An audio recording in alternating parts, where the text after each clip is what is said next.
My name's Caleb, I'm 29, and for most of my adult life, I've been the dependable one in the family.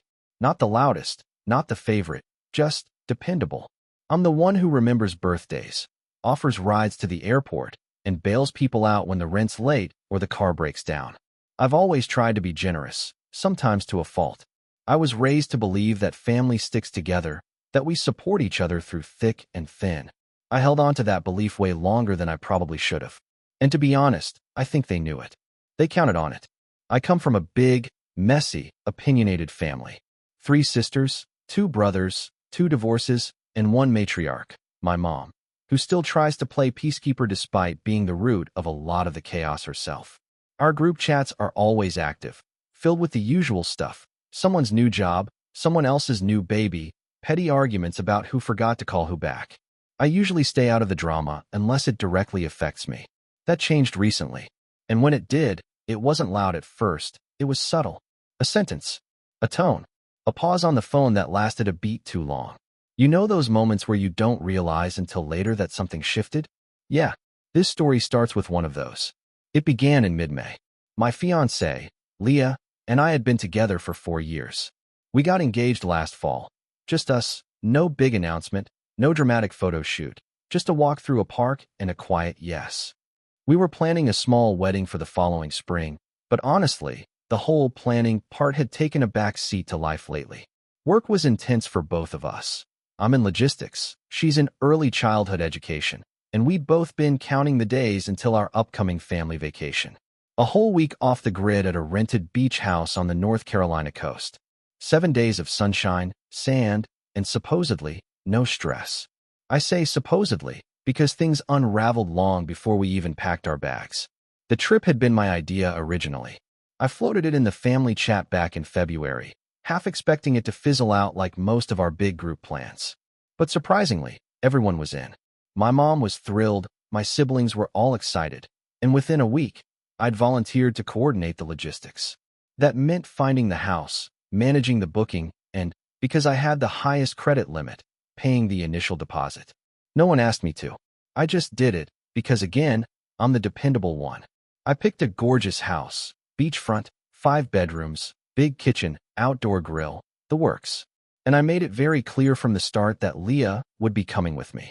Now, here's where it starts to get weird. Leah's been to several family events. Holidays, birthdays, even my niece's kindergarten graduation. She's always been polite, helpful, and frankly better at navigating my family's chaos than I am. But not everyone warmed up to her. My older sister, Paige, was especially standoffish. She's the type who talks sweet to your face and then rolls her eyes the second you leave the room. Paige never had a real reason not to like Leah, she just didn't. I chalked it up to jealousy, or maybe just Paige being Paige. But over time, her coolness started to spread. It was small things at first. Passive-aggressive digs. Leah being left off a group text about dinner plans. My brother Jordan once made a joke about how fast some women get their claws into the family, while Leah was literally sitting across from him. I called him out, and he brushed it off with that classic, smug, I was just kidding tone. Leah never made a fuss. She always handled it with grace, but I could see it wearing on her. Still, we were looking forward to the trip. Despite everything, we needed the break, and I figured being together for a whole week would give everyone a chance to reconnect. I kept telling myself this vacation would be the reset button we all needed. That was until 3 days before we were set to leave. I was in the middle of a meeting when my phone started buzzing like crazy. Missed calls, texts from my sister Paige, my mom, even Jordan. At first, I thought something had happened. I excused myself and checked my messages. The first one from Paige read, "Hey, quick thing about the trip. Can you give me a call?" Then another. "So we were talking, and we think it'd be better if Leah didn't come. Nothing personal, but this trip should really just be blood family." I stared at it for a minute, thinking I'd misread. But the rest of the texts confirmed it. My family had apparently decided, on their own, without me, that my fiancé wasn't really family yet. My mom's message tried to soften the blow. "Caleb, honey, you know we love Leah, but with so many people, it just feels like we should keep it simple. No plus ones. We want this to be about family bonding." I called Paige first. She answered on the first ring, all fake cheer. "Hey, so glad you called. Did you see our messages?" Yeah, I said slowly. I saw them. What exactly is going on? She launched into this bizarre explanation about how they all talked it through and felt it would be less chaotic if only immediate family came. No kids, no fiancés, no girlfriends, just the core family. But Leah is immediate, I said. We're engaged. She's going to be my wife. There was a pause.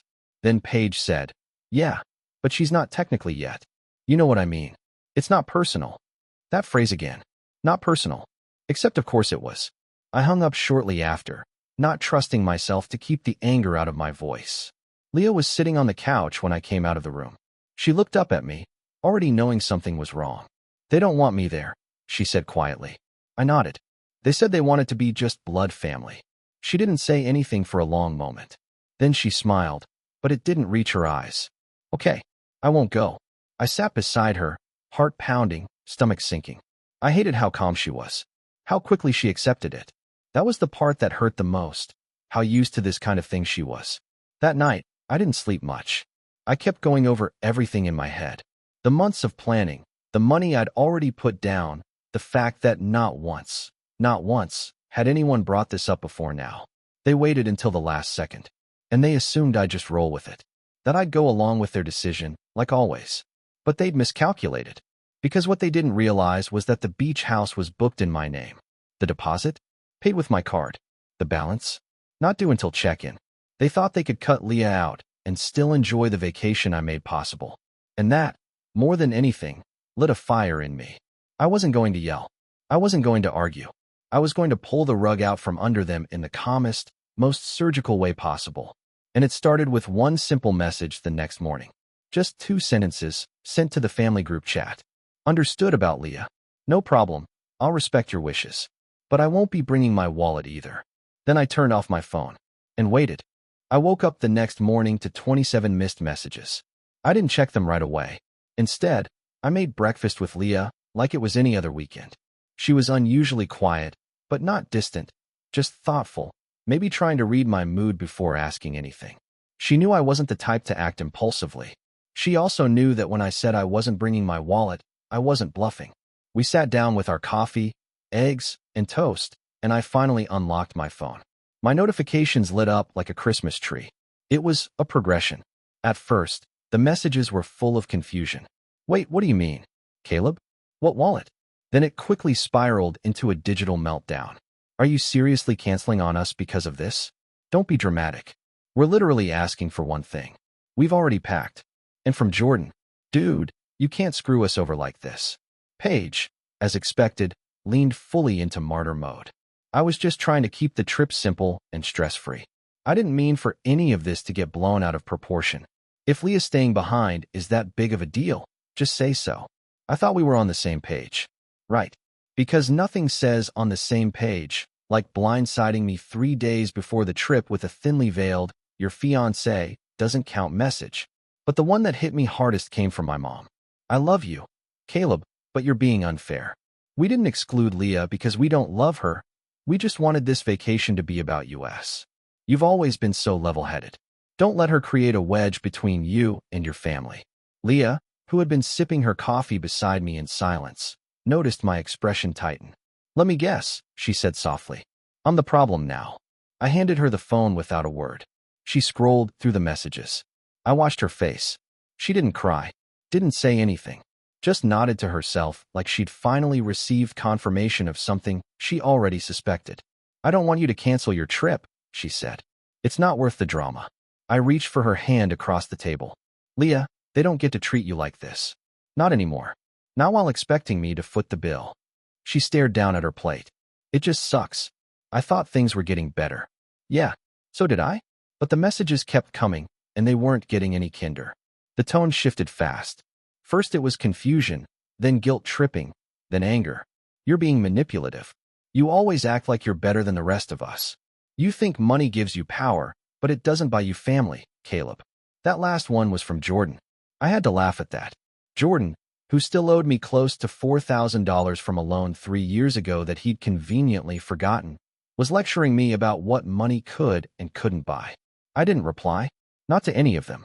Instead, I called the rental agency. The woman who answered was polite and sympathetic. I explained I needed to cancel the reservation. She informed me that I'd lose the deposit, which I already expected, but the remaining balance wouldn't be charged since we were still within the cancellation window. Do you want to reschedule or just cancel outright? She asked. I paused. Then I looked over at Leah, still sitting quietly in her robe, pretending to read her book. Actually, I said, I'd like to reschedule for 2 people. I booked the same house, just 1 week later. Same beachfront view. Same 7 days. Same perfect getaway. Only this time, it would be just me and Leah. No group texts. No whispered judgments.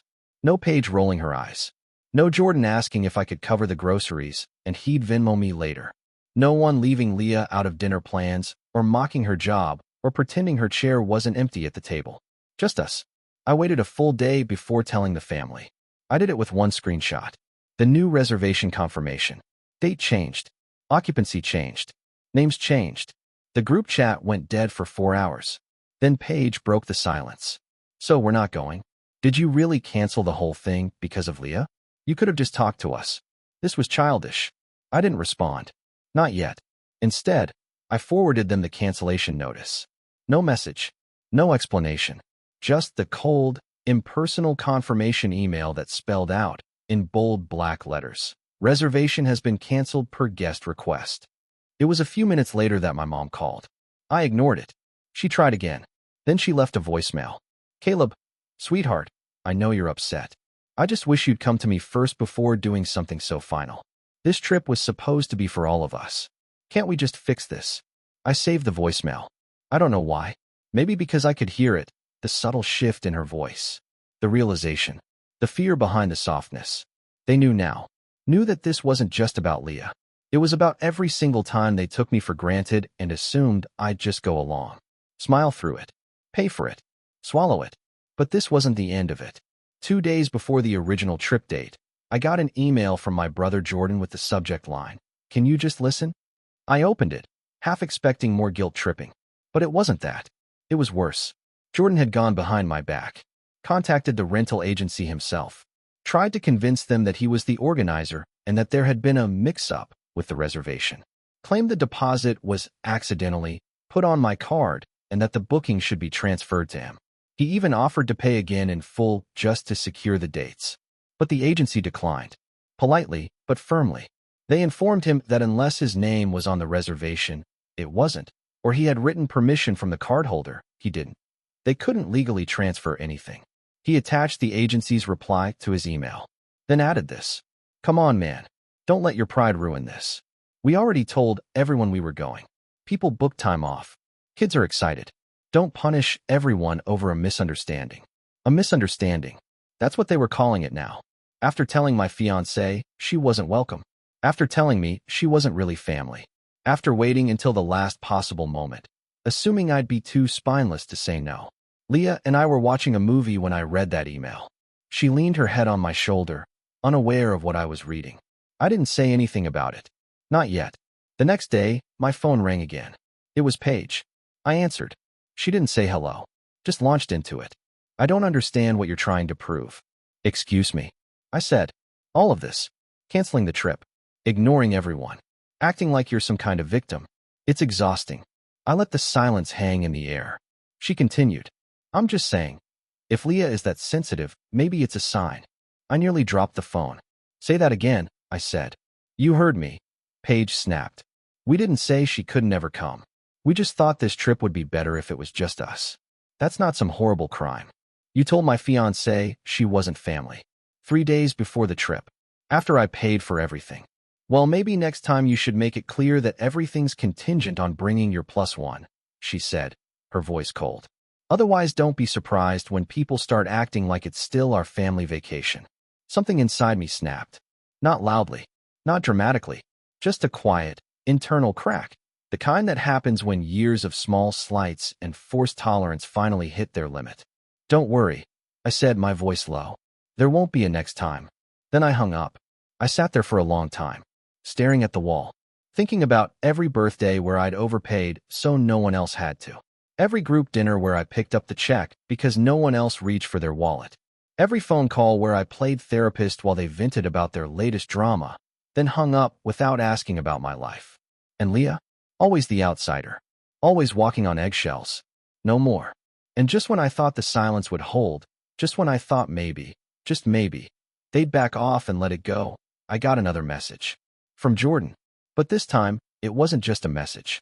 It was a photo of my mom, Paige, Jordan, and the rest of them, on a beach, smiling, with the caption, "Changed plans. Found our own spot. Looks like we didn't need you after all." They had rebooked. Somewhere else. At the last minute. Without telling me. Without apologizing. And that was the moment. The betrayal wasn't the message itself. It was the look on their faces. The smugness. The finality. The way they made sure I'd see it. And that's when I knew. This wasn't over. Not even close. When I saw the picture Jordan sent, something inside me went quiet. Not angry. Not heartbroken. Just still. It was like staring down a long hallway of memories and realizing, all at once, that the door had already closed behind you, and you hadn't even noticed. My family, sprawled across folding chairs on a different beach, drinks in hand, sunglasses on, smiles stretched wide across their faces like nothing happened. Like I didn't exist. Like Leah had never been mentioned. They'd found a way to move forward without me. Or at least, they wanted to show me they could. I locked my phone, set it face down. Then I just sat there. Leah came in a few minutes later, humming quietly to herself with a towel over her shoulder and wet hair from her shower. She paused when she saw my face. "What happened?" she asked. I didn't want to show her the picture. I didn't want her to think this was about her, because it wasn't. Not really. It was about me finally understanding my place in a family I'd spent years putting first. I stood up, took her hand, and said, "Come with me." We got in the car. No bags. No cooler. No packed beach supplies. Just the two of us. I drove an hour and a half north, to the kind of quiet stretch of coast no one in my family would think to look. I didn't speak the whole drive. Leah didn't press. That was one of the things I loved most about her. She knew when to ask, and when to just be there. We parked and walked down to the sand barefoot. There were no crowds, no volleyball nets, no kids shrieking with water guns. Just waves, wind, and that late afternoon golden light you only get in early summer. We sat in silence for a long time. And then, finally, I told her everything. Showed her the picture, the caption, the messages. She stared at it for a few seconds, then shook her head, smiling without humor. "I'm not surprised," she said. "That stung more than I expected." She looked at me. I hoped things would get better. I wanted to believe they could. "But Caleb, your family's been like this since day one." "I know," I said quietly. "Do you?" she asked. "Because every time they pushed, you gave. Every time they tested your boundaries, you moved the line." I didn't argue, because she was right. She brushed sand from her ankle. "You're always so afraid of being the bad guy. So afraid of disappointing them. Because they made me believe I owed them everything," I said, surprising even myself. Like I was supposed to carry the weight because I could. Leah didn't say anything, just took my hand and held it. We stayed until the sun started to dip. And in that moment, something shifted, not in the world, but in me. I wasn't going to beg them to see my side. I wasn't going to send long messages trying to explain myself. I was done being the default yes man. That night, when we got home, I opened the group chat one last time. Not to argue, not to fight. I typed, "Glad you found a new place. Hope you all enjoy it." Then I left the chat. Just like that. I half expected someone to add me back. No one did. Over the next few days, the silence stretched. No calls. No updates. No questions about where I was. It was like I'd never existed. Like I'd been edited out of the family timeline. And I'd be lying if I said it didn't hurt. Because it did. Leah tried her best to keep things light. She made pancakes in funny shapes. She suggested movie marathons. We played cards late into the night, and she let me win even when I knew she had the better hand. But I still caught myself scrolling through old photos when she wasn't looking. Christmas mornings. Thanksgiving dinners. Backyard cookouts. All those moments where I smiled for the camera, unaware that something darker was brewing just outside the frame. I didn't realize how much of my identity was tied up in being part of the family until I was suddenly not. The fall wasn't dramatic. No emotional breakdowns. No shouting. Just a slow, hollow unraveling. Like realizing the house you've been living in has cracks in the foundation, and all your furniture is already sitting crooked. For a week, I did the bare minimum at work. I answered emails, took calls, but my heart wasn't in it. I kept thinking about that beach house, how perfect it was, how excited I'd been to share it with the people I thought mattered most, how fast they made me feel disposable. Then, on a Thursday morning, something changed. Leah left a note on the counter before work. Nothing poetic, just a line, scribbled on the back of a receipt. Let them go. You've got better things to build. I stared at those words for a long time. Better things to build. I sat down at my computer and pulled up the beach house reservation again. Our new reservation. The one for just the two of us. And I started making plans. We weren't just going to salvage a trip. We were going to make it ours. Fully. Authentically. Without compromise. I sent in a request to upgrade the package, added a private chef night, a beachside couples massage, and even booked a local photographer for a session at sunset. I bought Leah a new beach dress she'd once admired in a store window, but never splurged on. I ordered champagne, her favorite brand, to be chilled and waiting in the fridge when we arrived. It wasn't about money. It was about choice. I was choosing her. Fully. And choosing us. Without needing anyone's permission. Leah teared up when she saw everything I'd planned, though she tried to hide it behind a sarcastic comment about how I was going to make it hard to top this for our honeymoon. But I could tell what it really meant to her, that for once, she didn't feel like an afterthought. She felt prioritized. The week of the trip came fast. We packed light, left our phones on silent, and drove with the windows down, music up, wind in our hair. Every mile that passed felt like a layer peeling away, like shedding old skin. The house was even better than I remembered. Warm wood floors, big glass windows facing the ocean, a kitchen that begged to be cooked in. Leah danced barefoot across the living room, spinning like a little kid, laughing louder than I'd heard in weeks. That first night, we sat on the back deck with wine and watched the tide roll in. No expectations, no obligations, just peace. And maybe it sounds silly, but I felt something settle inside me. Like for the first time in my adult life, I didn't need my family's approval to feel whole. We spent the week building our own traditions. Morning coffee walks on the beach, making seafood pasta from scratch, late-night games, and old movie marathons. On the night we'd scheduled the photographer, Leah wore the dress I bought her, and we took pictures barefoot in the surf. I looked at her and thought, this is the family I want to build. And slowly, the bitterness started to fade. I stopped checking for messages. I stopped replaying the betrayal in my head. Instead, I started thinking about what came next. Because if there's one thing being excluded taught me, it's how much time I'd spent living in their shadow, letting their opinions shape my self-worth, letting their needs override mine. Not anymore. I came home from that trip lighter. Not just emotionally, but mentally.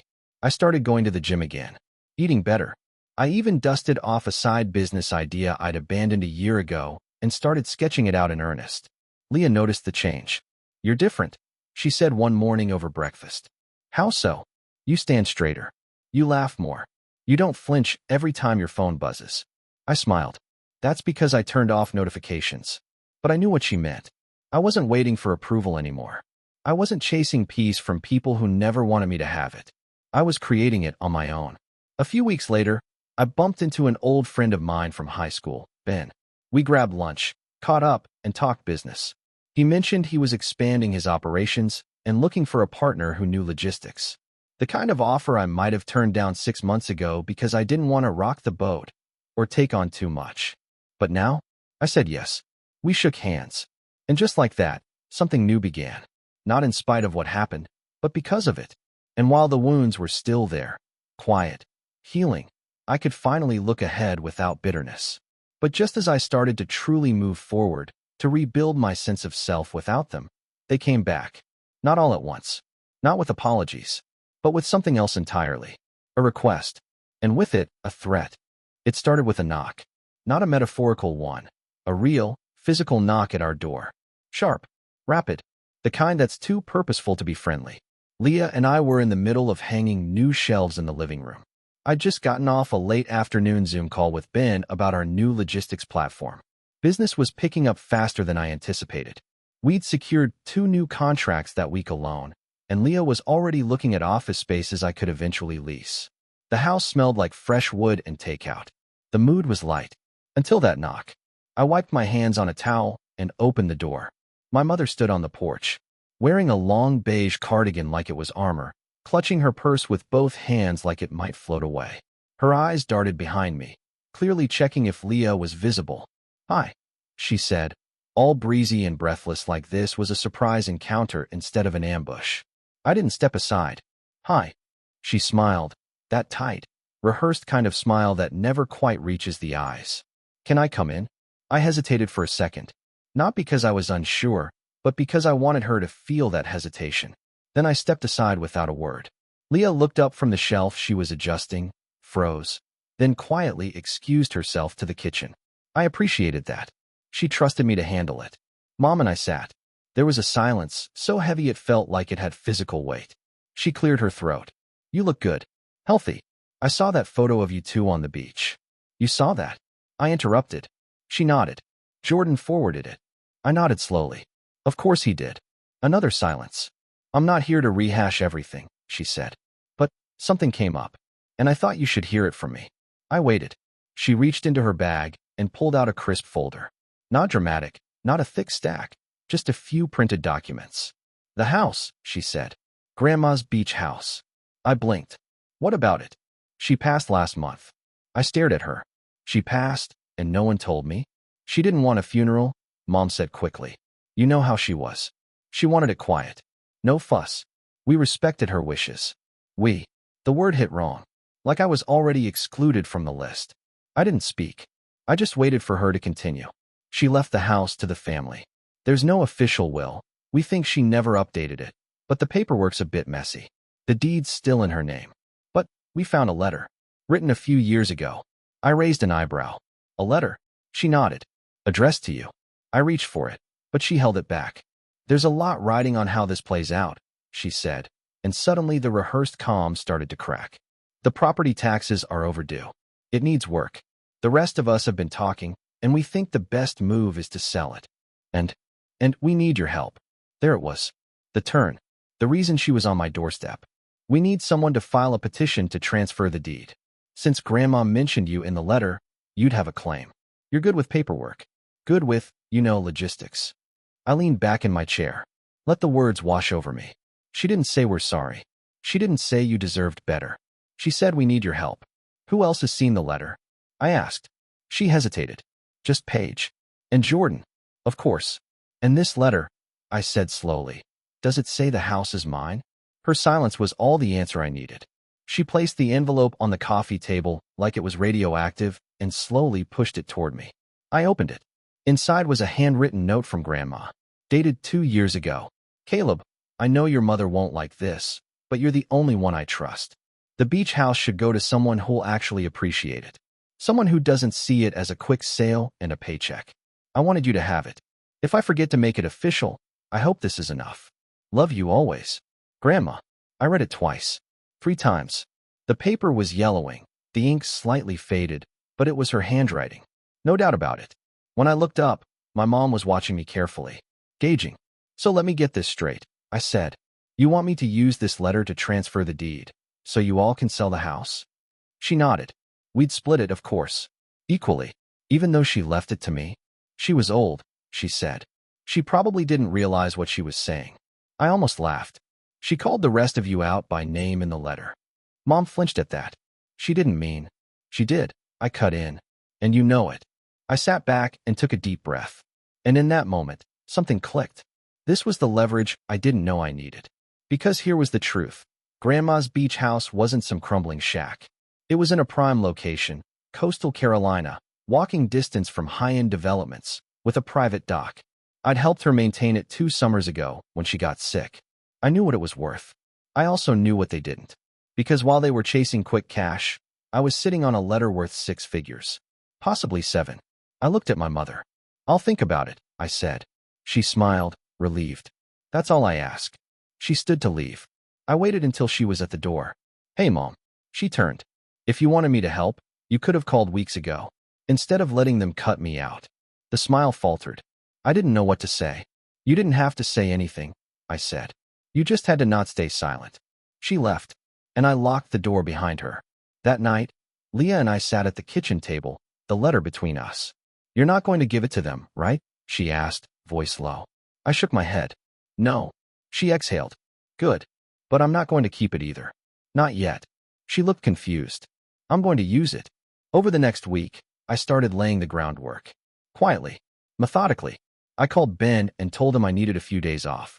I hired a real estate attorney, someone local, someone sharp. We met twice in person, once over the phone. I gave him the letter, the history, the family politics.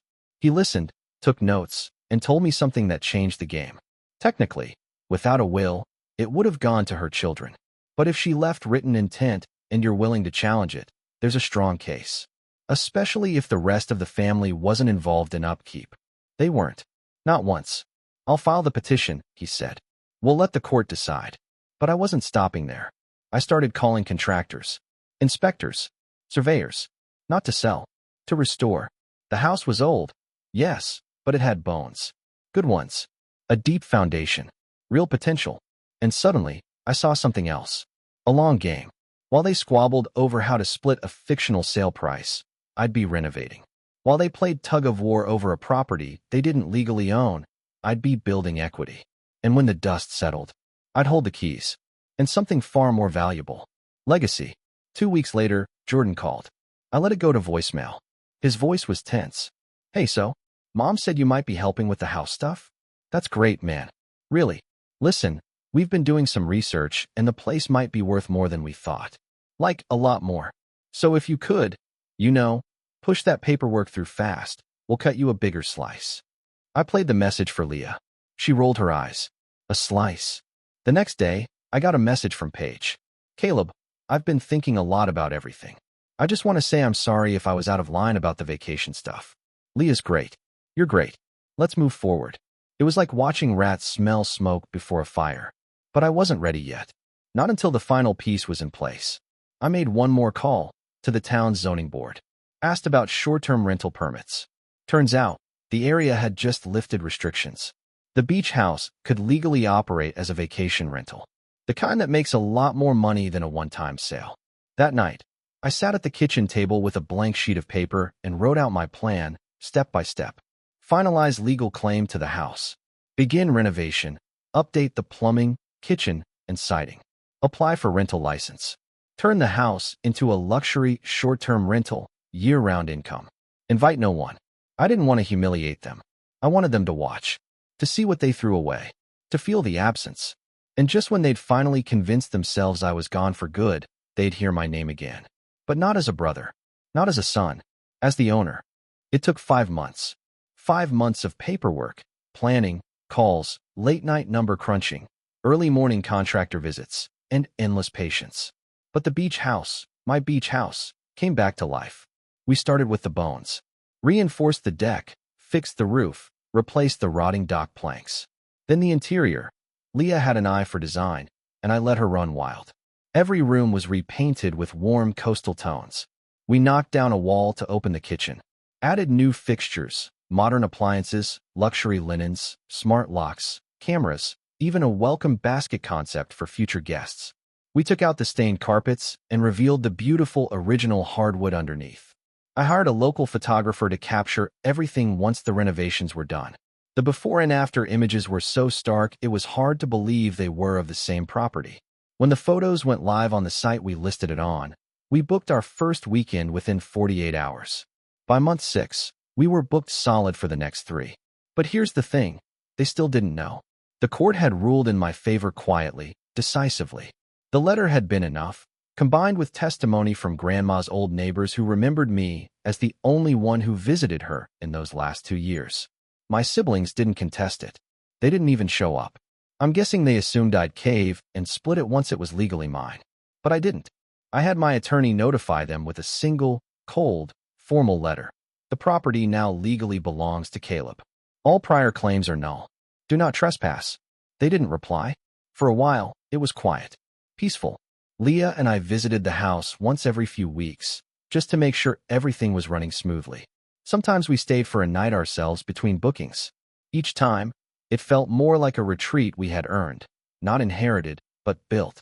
We even framed Grandma's original letter and hung it in the hallway. A private tribute. Then, about 3 months after the court ruling, I got a text from Jordan. Hey, quick question.